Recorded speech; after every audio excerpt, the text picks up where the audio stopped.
Sobrang yung paggalaw po sa gabi, lalo na po sa loob ng tahanan namin.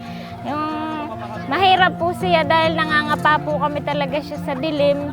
Tapos yung ano lang po, yung mga plastic lang po yung ginagawa naming pang-ilaw.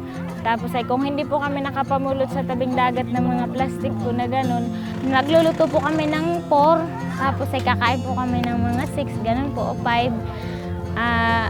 At pagpatak po ng alas 7, tulugan na po kami dahil wala po talagang, ayun nga po, yung mahirap pong bumangon, mag-ano man lang.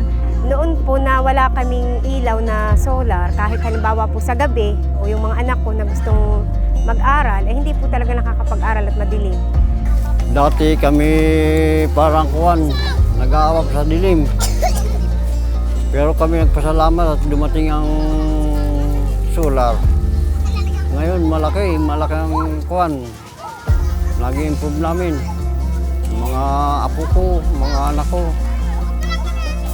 ay nakakapag-aral ng maigi. Siya pa, laging maliwanag sa bahay at gawa ng mga ilaw. Maraming salamat din sa foundation. Malaking tulong sa amin yun.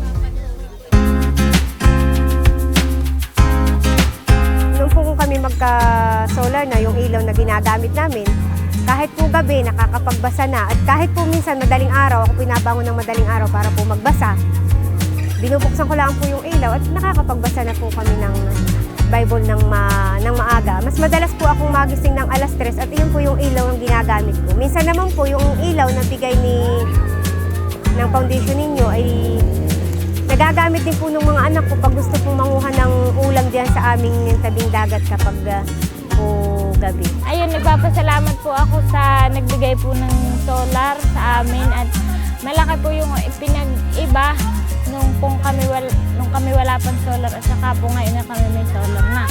Kami po ay pwede na po kami maglakad kahit dun sa may pathway po ng bahay namin dahil mayroon po naman kaming street light na kami pinakakapaglakad kahit po kami walang ilaw.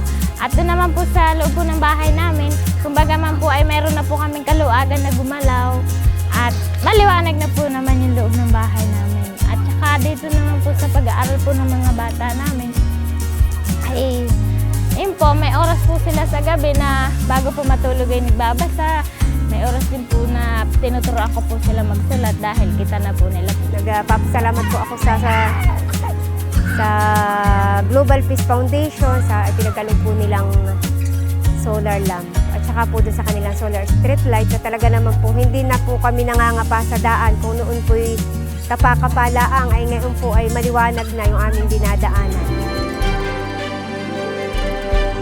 Pangarap ko po na mas lalo pa pong lumiwanag yung aming komunidad at syempre yung lagi pong ligtas po yung mga kabataan lalo na po sa gabi. At hindi lang po naman kabataan, lahat po ng mga kasapian namin sa aming komunidad.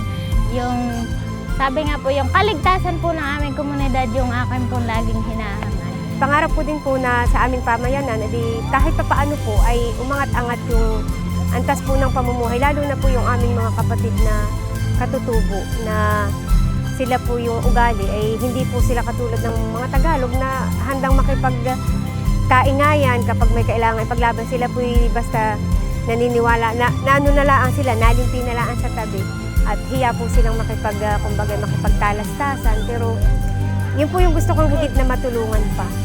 Mapaangat pa po yung kanilang kabuhayan, yung pagkakakitaan dahil higit po naman talaga sila yung nangangailangan. Maraming salamat po sa Global Peace Foundation at sa mga partners po nila. Thank you po. Maraming salamat po sa Global Peace Foundation na nagbigay sa amin ng kaliwanagan sa buong aming tahanan. Thank you very much po.